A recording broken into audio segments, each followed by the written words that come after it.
welcome to another exciting episode of the Andre The Beast Crayton Show, where once again, the beautiful Yolanda M. Smith, the queen of branding for success. Did I get it right?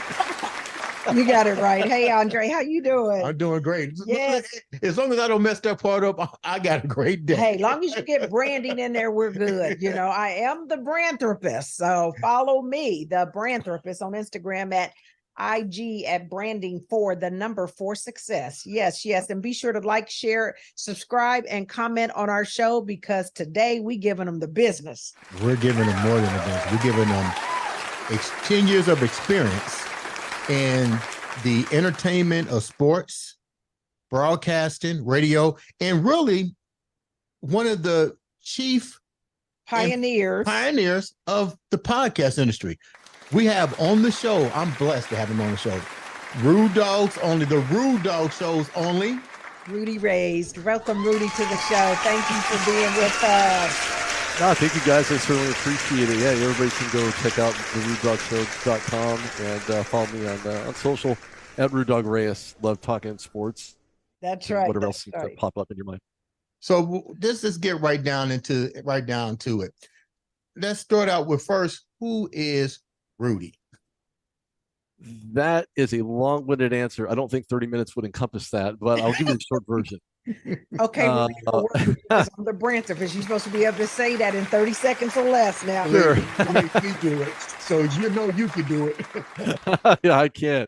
I come from a very humble background, from a very poor area. Fun facts, I'm a twin.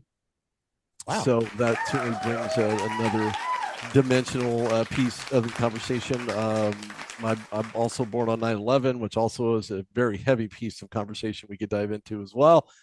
I am a broadcaster, producer. I'm currently on iHeartRadio. I cover all the California national news that transpires from 12 to 4 p.m. and soon, hopefully next week, maybe the week after, covering Ventura County for iHeartRadio as well, taking care of everything from Cowboys training camp on through everything else going on in the city and county of Ventura, including Los Angeles.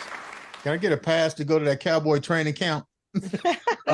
You're going to have to wait in line because I haven't gotten my answer yet. When I get my answer, diehard, okay? Just know now he's a diehard Cowboys fan. I might have to carry your bags on that one. So, well, if I can hear back from them, maybe they'll give me 2. So if that's the case, then you can carry whatever bag you want. It can be the lightest bag. So, Rudy, you've been in the broadcast industry for quite some time, and you are definitely what I consider a pioneer of the new radio, which is podcast. But take us down. How difficult was it to get into the field from the get-go? You know, I didn't really. No one said, "Hey, here's your golden ticket. You know, here's the way you can get into broadcast. Here's a way, a segue into radio or television or basically broadcast media in general." I had just simply forged my way through with interviews and content and conversation and being my own marketing and production crew, kind of all rolled up into one, including talent acquisition of, past former and current players. I just thought, you know what, I'm going to turn my fandom into a passion and remain objective and become more objective. And I've learned so much since then, almost 10 years in the industry as a whole, starting from basically nothing but a concept, turning a childhood nickname into the rudedogshow.com, which is what you guys see now. Tell me about that childhood nickname. We talked about that. I'm going to let you explain that part. I'm not going to tell that. The Rude Dog? Yeah. Yeah. So, okay, everybody's probably heard of the Rude Dog cartoon and whatnot, and that's great for fantasy and great for kids and all of that. But it was something that was dubbed by someone that I knew, and I just thought to myself, okay, I wonder if people would take this the wrong way, or if by contrast they would understand what that actually means. Now, I'm not rude, obviously. I'm pointed when I need to, but I'm not rude. So I thought that by contrast, I would use that name in conjunction with what I was doing. And I thought that by having 3-hour podcast when I first started this, that it would be a way to capture the essence of who players are outside of just putting on a helmet and cleats and all the equipment that they need, hand warmers and all of that good stuff, to really understand who these guys are. So I said, well, if it's a 3-hour show, the light came on in my head. I said, well, why not call it the Rude Dog Show? And yeah, again, here we are. This is where we're at. You said you got a twin. I didn't know this. So are you guys any alike at all besides looking at like each other? Really? Well, we do have some, we have some similarities, of course. All twins do, whether you're paternal or if you're identical. But we are paternal, so we do have some characteristics that are similar and others that are not. He's a huge Chiefs fan, and he looks through those arrowhead-shaped glasses. Now, check this out. I had a whole bunch of twins that went to, when I was in high school, had like, I think 4 sets of twins and 4 sets of, is it quadruplets? Yeah, the 4s. Yeah. And they used to change classes with each other. Yeah. Like if somebody, I did that too. Did you guys ever, you could tell now. We did. And it failed. Yeah. It failed epically because he failed to turn in the homework that I had completed in my class, but yet he didn't do his homework in the class that I went to.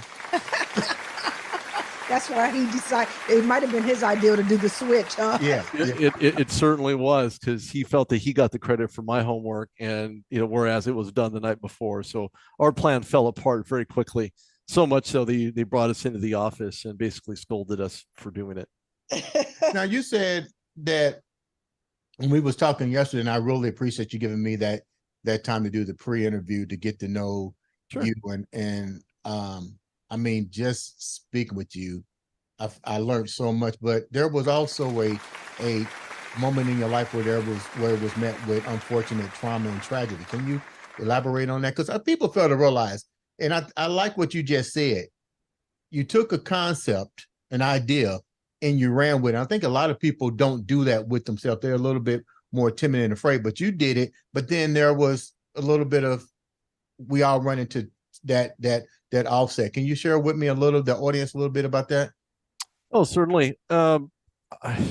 It was about 3 years ago, and I was, at the time, I worked for CBS 47, and those that know me personally, for the most part, knew that I was relatively healthy. I had no issues. I didn't show any signs of it. And then I got into an accident right down the street from where I lived, and a car careened on the driver's side by running a red light. It was green for me, and I went to the hospital.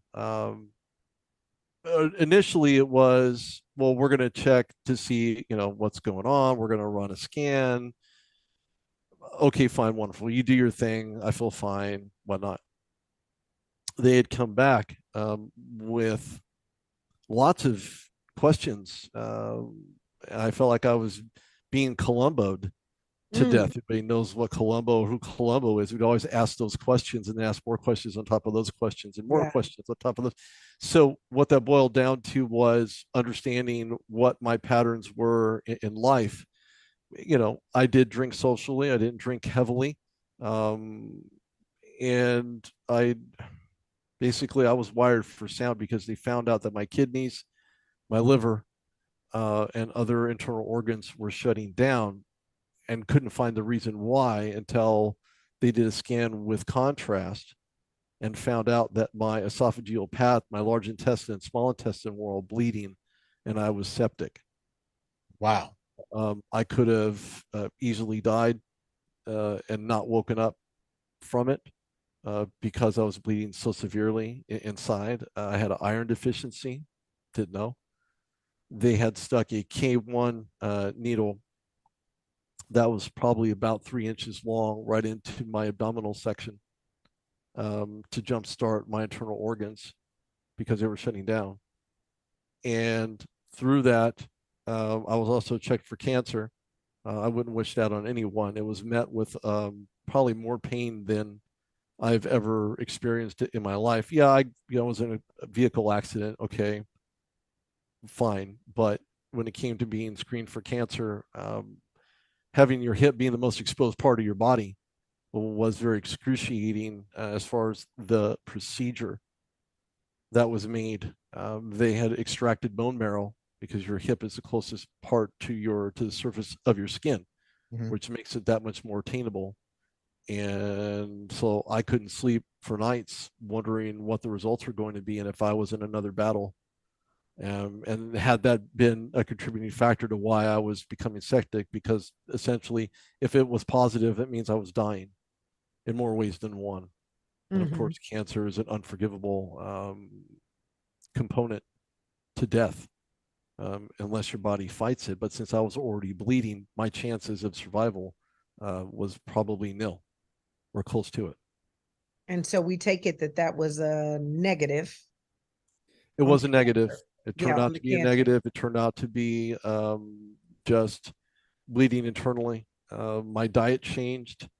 No coffee, nothing acidic, no ketchup, mayo. The list goes on and on and on.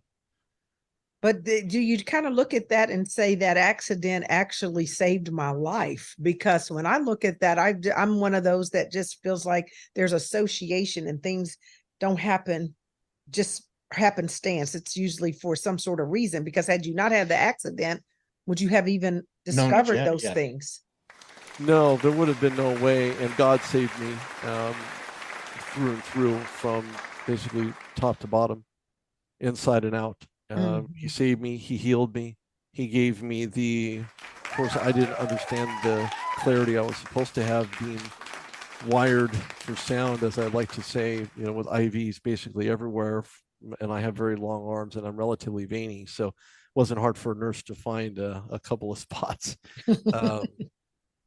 And with that came, 6 units of plasma in association with that, which really meant that I was in for one heck of a roller coaster ride. I didn't know when I was getting out. I didn't know if I was going to live. I had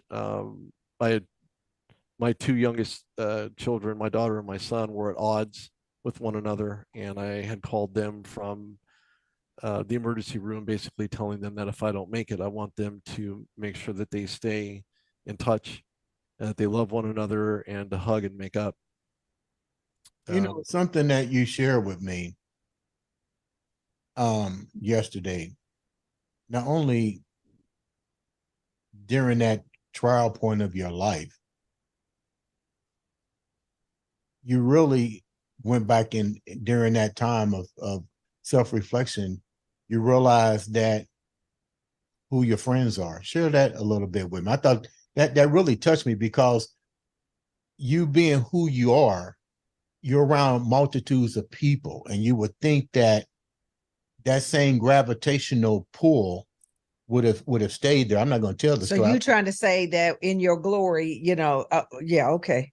Yeah, he had to shake the tree. Tell me a little bit about that tree shaking during that time. I don't confide in a lot of people. Matter of fact, only a handful of people know the story, and people on social media maybe know a portion of the story. But for me, it was really to find out who was really going to be there for me. And it wasn't my family.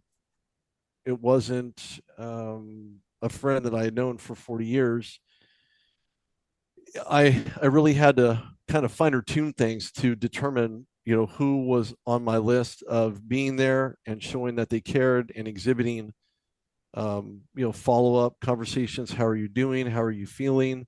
I really had to do a lot of addition by subtraction, and really had to let people go that were otherwise, I would say, non-existent from a follow-up standpoint with me. Well, I think it's one of those things, who it's like, it's easy when it's all going well, and you've got things popping, you've got the athletes around you, you've got this, that, and then everybody wants to be at the party. But it's only when things take a turn and life happens, right? And we go and have challenges and things like this, that you really find out. I had a similar situation when I lost a job some years ago. I actually got fired from a job, a good job. And that job, though, that I had was very high visibility. You know what I mean? So that means we had tickets to the parties and to the galas and to the happening things. And all these people were around me. But when I lost the job, not because I guess I did something went wrong, but it was because of a gift that I accepted, and it was over the value of the gift that you should accept. Let's just say it that way. But it was amazing. And maybe similarly, how all of a sudden, all these people who were so Team Yolanda, all of a sudden were not there. I mean, I could tell you literally on my hand and not feel every finger who was there during that time that I lost the job, just to say, hey, are you okay? Or do you need some groceries or something of that nature? Sure, exactly. And what I didn't tell you yesterday was that during that conversation, and that's a really good point. I was told that all I needed to do was call this individual, and they would come and pick me up from the hospital when I was able to find out the day I was being released from it. And the day that I called, obviously the day that I was being released, they were nowhere. They were nowhere around. Damn. They didn't return a phone call. I left a voicemail. I sent a text, and that person's no longer in my life. But to your point, Yolanda, you're right. You really have to go through, fine tune those individuals, regardless of who they are, regardless of their walks of life or what they do or who they are, or everybody puts their legs in the pants, in their pants one leg at a time. Yep. Somebody may be wearing Gucci's and I may be wearing Levi's, but the concept is the same. Yep. No, that's a good point. And so I had to, again, addition by subtraction, and just pull those people out who were barely hanging on by a fine thread to begin with. And then without follow-ups, without showing any genuine concern whatsoever, will find themselves on the outside looking in, instead of being a part of whatever inner circle that they claim to be a part of. Yeah. So Rudy, out of that, we won't stay too much longer on this topic, but I'm just curious. It's a two-part question. Without mentioning their names, so to speak, which one of the individuals disappointed you the most? The second part of the question is, after you get through all this ordeal, how do you reevaluate moving forward? I've had to let quite a few people go, in fact, to answer your first question. Close people, not as close as maybe I thought they really were. I mean, hindsight being 2020, it was the right move. Mm-hmm. It really was at the end of the day. The second part of that question is I had to evaluate who was there for me, and I can't even count on one full hand who they were. All I know is that they were there. Yeah. And just like an elephant, I don't forget. Maybe that'll change if I ever, heaven forbid, come out with Alzheimer's. But for the most part, I don't. I can only recall just a few people that are still there to this day. So again, it's reevaluation, it's understanding who's there, who's not there, and not to focus on them, but to focus on the healing process. What does that look like for me? Right. What does that look like for the rest of my life now that I've changed all types of dietary fundamentals that I knew were just a part of it? And that process took a very long time. So how did you maintain the career throughout this ordeal, or what was that part? Oh, you reading my mind? I mean, we have worked together for a while. Yeah, because I mean, it sounds happen. Like that's pretty serious. But in the meantime, I'm assuming you had been running podcast or working at the station or doing. Sure, I was prior to that accident, prior to being put in a bed and whatnot. I was very active. I was scheduling interviews. I was still talking to some athletes, not telling them where I was at or what I was doing, just kind of following up to see how they were doing and so on. And the question I would always get from them was, "How are you doing?" I said, "You don't have enough time for me to tell you that." I just thought I would call and see how you're doing and what you're up to, and if we can schedule out having a conversation within the next couple of weeks. And that's basically it. I use some more recent postings and utilizing social media as a very surefire way to keep yourself ahead of the game, ahead of the curve, Yep. keeping, because again, it's all top of mind awareness. That's really what it is. Yep. And when you're at events, you get all the likes, you get all of the love, you get all the thumbs up, you get all the retweets and likes on Twitter. And, it's just a whole nother animal altogether once you're Curious, able to navigate yourself out of it. Yeah. Have you adopted the new social media platform Threads? Who hasn't? I'm just asking. Who hasn't? Yeah, I did. That adoption was fast. Wow. It was faster than adopting a dog. I mean, not that I've done that, but I mean, for people that do that and adopt animals, I'm sure going to Threads was probably easier than adopting an animal. No, speaking of animal, Twitter's an animal. It always has been since its inception. It became more so on Twitter because Elon Musk owns it. No further commentary on that, but I think Threads is probably the next piece of the evolutionary process from a social media perspective. Yeah. Speaking of the social media aspect, let's talk about you. We talked about this yesterday. You start interviewing athletes. You take an idea, you think about it, it manifests, it comes to life. Tell me the big moment in your life when you seen this vision come to reality. Like, two-part question to that. And who was that individuals? I give you 3 individuals that you went to and you was like, oh my God, I got a chance to, because the whole idea with broadcasting and even podcasts is that special guests or that one interview that you just go, oh my God. I got a yes, right? Yeah. There's quite a bit. I think to answer your very first question, I believe the acknowledgement by the Pittsburgh Steelers allowing me to attend training camp in 2014 was the first aspect that just kind of drove the next railroad spike into the ground, because that next spike was having a photo taken of me that's still there at Steelers.com lore somewhere. You can find on the RootDogShow.com of them taking a photo of me wearing slacks and a dress shirt when it's 100 degrees outside and very humid on the last day of training camp for the Steelers. So that were you interning then, or was that intern? Oh no, it was just because I was part of the media. And at the time, I worked for an ESPN affiliate in Pittsburgh, but remote, before remote jobs was even a thing. But I did it on a remote basis.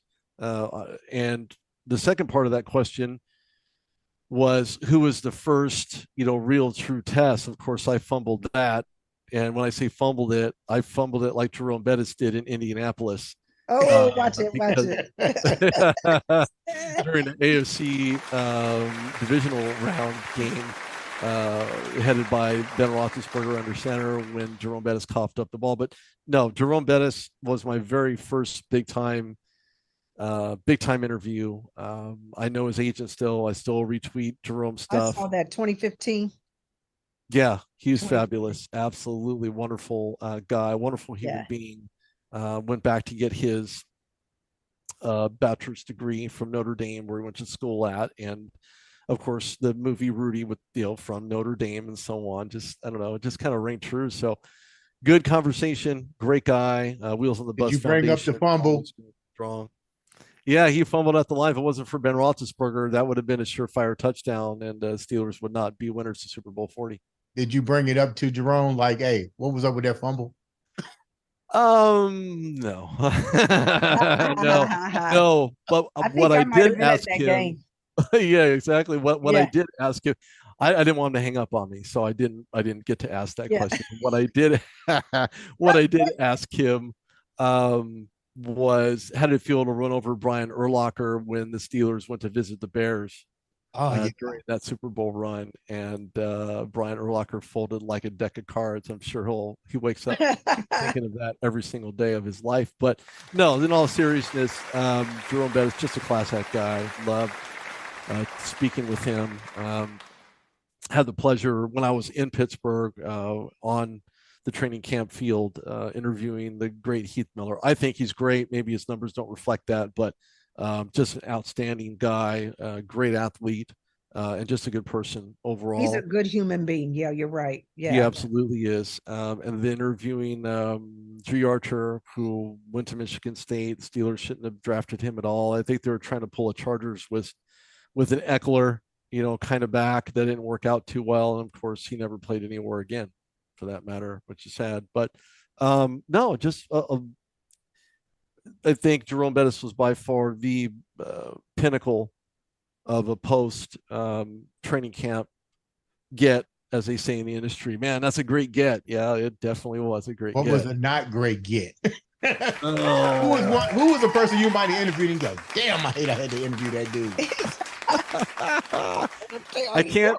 I can actually say his name teaser with it because he snubbed me big time. Who was it? It was Tony Jefferson of the Baltimore Ravens. Okay.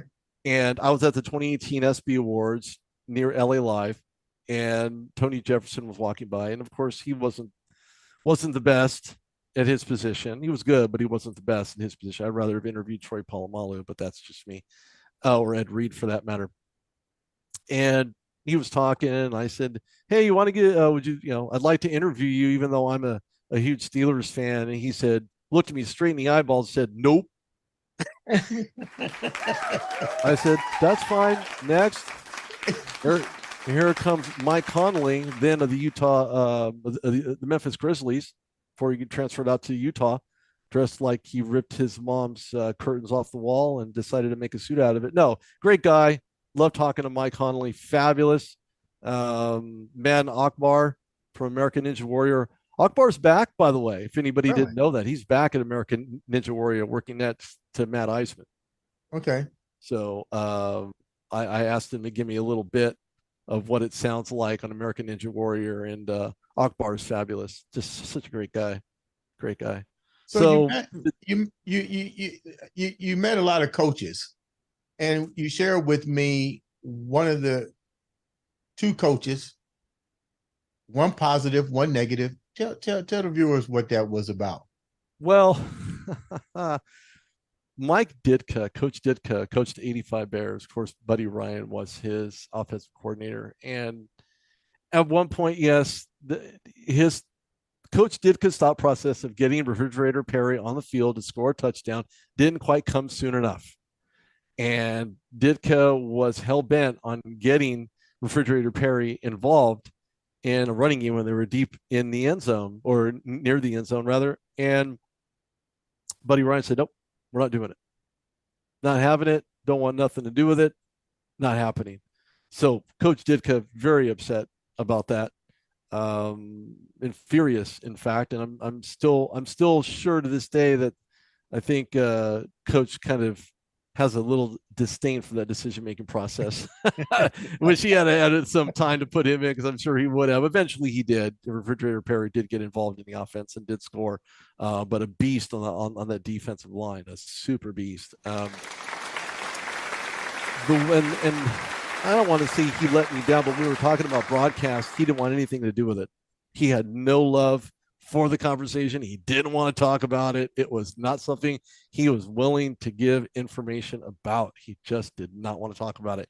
He thought I was scamming him because I wanted to talk to him about broadcast. and then he hung up the phone, which I thought was a little, I don't know, mean. You should have kept the caller ID thing saying that you did talk to him. Yeah. Your time has been exceeded. I decided to hang up the phone. Yeah, so it's kind of a 2-in-1. It was amazing. Good, but it was bad. So what's next for you? Well, man, that's a very open-ended question. I wanted to work for the NFL Network for some time, and what I didn't mention yesterday, which I'm going to mention today, Go right There's so ahead. many different things that have transpired in life in general. When I first started kind of going retro a little bit, I had an interview with the LA Lakers as the in-arena host. And what that encompasses is somebody who says, "Welcome to Lakers halftime. Make sure you have your tickets out, and you could win up to $100, or if you have ticket number such and such, come on down. You get to shoot for $5,000 on the floor, or whatnot." And I had an interview. They actually pulled me in and interviewed with me and made me recite what I already remembered. Because they had emailed me the format in advance saying you need to memorize this to have the interview, to have the conversation. And sure enough, I did it.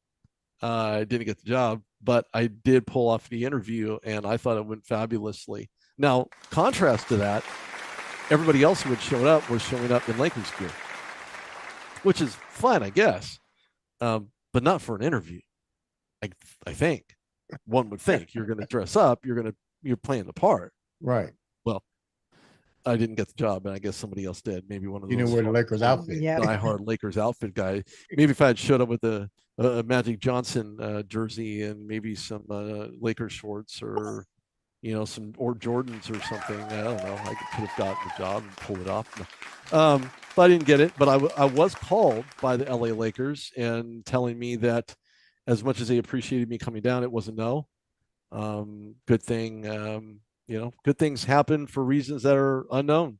That gig was only an annual gig, so it wasn't an ongoing year after year after year, like you'd be the guy for many years to come.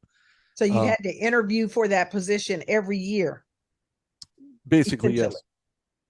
Mm-hmm. So, yeah. Rudy, you got a podcast show, 10 years strong, pioneer in the making, done. How hard is it in today's, let me do a two-part on this. Cluttered crowded environment? Yeah, it's clearly everybody who has a microphone is doing it.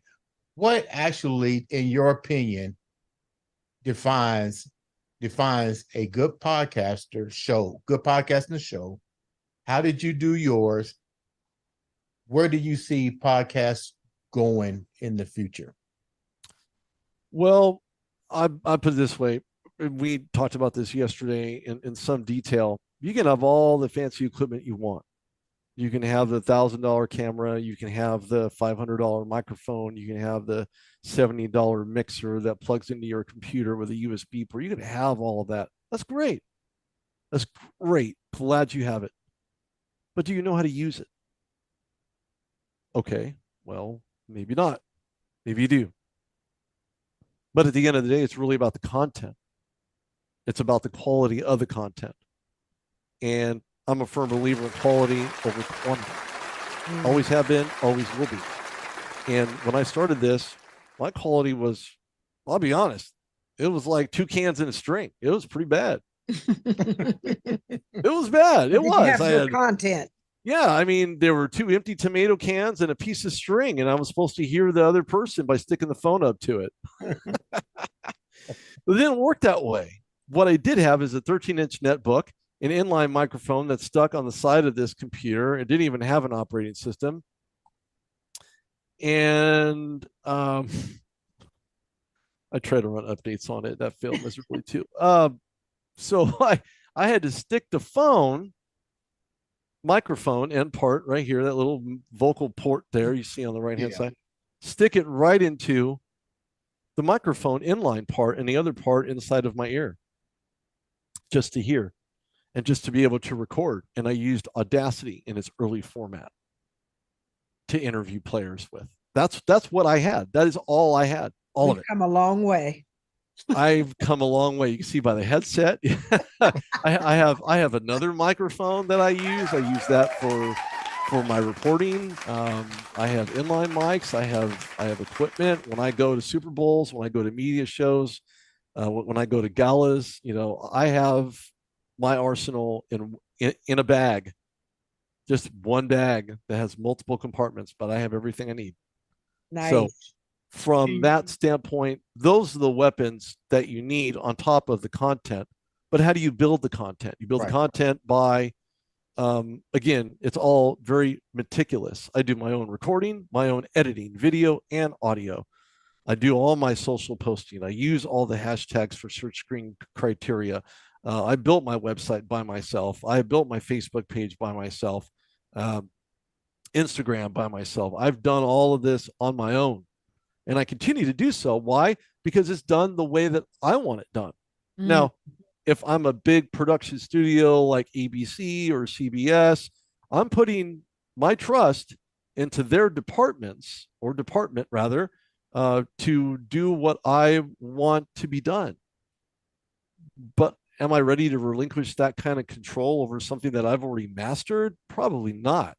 I'm probably not on that. I'm not at that point where I would actually just allow someone to just take it all over. Oh, do whatever you want. No, I don't work that way. As far as podcasting and the direction and where I see it going, right?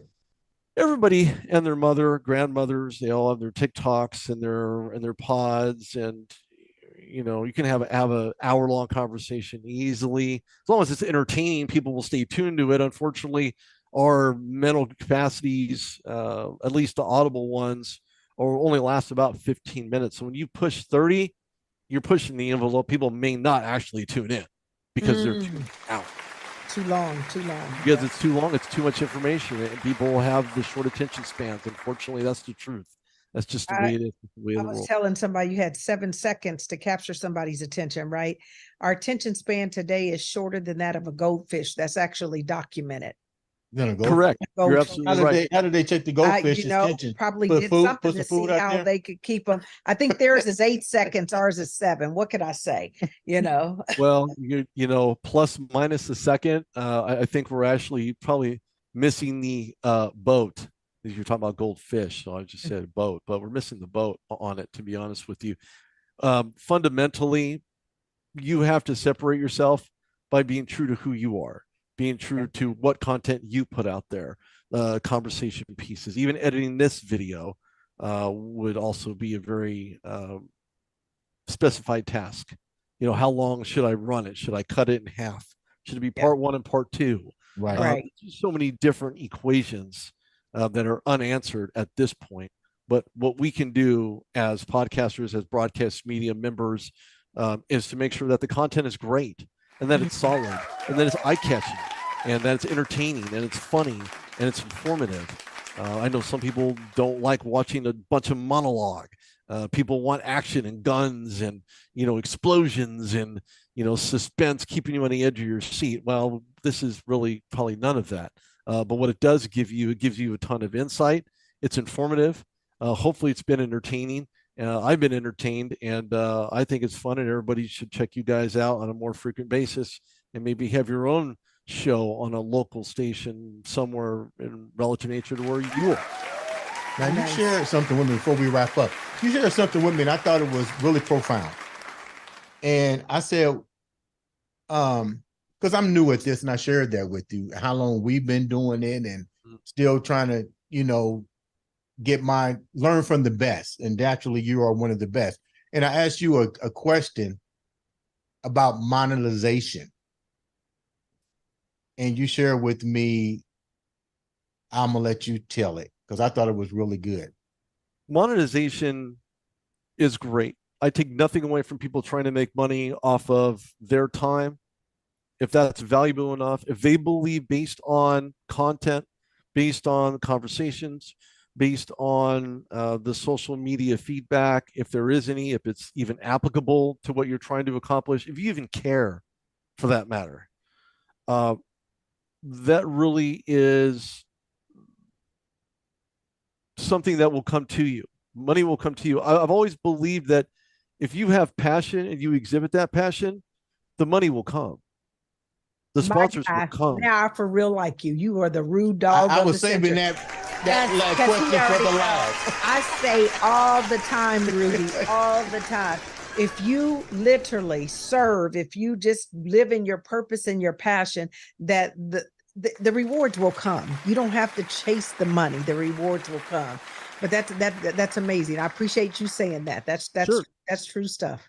that's as real as I can get. No, am I going to be a millionaire making podcasts? No. Do I want to be a millionaire making podcasts? No. Do I do I do this because I love it and I enjoy it, and being able to really find out about people and who they are and what they represent, and what moves them, what drives them, what gives them the perspectives that they have. That's the information that everybody either wants to emulate, which makes it their own, or take words of wisdom and utilize that in their own individual lives, and maybe learn something to enrich that. Because I think this statement of, we need to be a better version of ourselves, I think it's used all too much, but it's still very true. It's very accurate. If we stay true to that, then we're staying true to who we are and following our passions, being self-motivated. Because if you're not motivated, if you're not confident in what you do, if you're not trying to gain ground, even in a very crowded marketplace that podcasting actually is, and you don't find a way to separate yourself from what other people are doing, then you're just the same fish going upstream, or you're one of those sheeple. I don't like to say it because people can be sheeple. They follow like sheep. Don't be sheeple. Be yourself. Nice. It would have to be, okay, I'm going to say it. This is off base, but I'm going to say it. Paul McCartney of the Beatles. Paul McCartney. Okay, that's fair. And we were just playing Paul McCartney. Most people don't know either. I was just playing Paul McCartney. That is funny. That's Sir funny. Paul McCartney. My bad. Sir Paul McCartney. Yes, Yes, sir. he was knighted by the Queen. All right. Before we wrap up, leave the viewers with something positive moving forward in this changing world. Man, it's tough. This world is tough, and it's getting tougher, and it's getting more convoluted every day. Find a way to stay true to who you are. Be true to yourself. Be honest with yourself. If you're missing a certain component, find it. Sometimes the answers are closer to your feet than being in the back seat. Mm. And if you do that, you'll find happiness. You'll find that life will slow down for you to a point where not only are you enjoying your best years, because I'll be 50, but that those years will be the best years. And to always just be yourself and give of yourself to others. Because if you do, and you're honest about it, you're truthful about it, the good things will come back to you. Close us out, Yolanda. And that is another episode of the Andre the Beast Crayton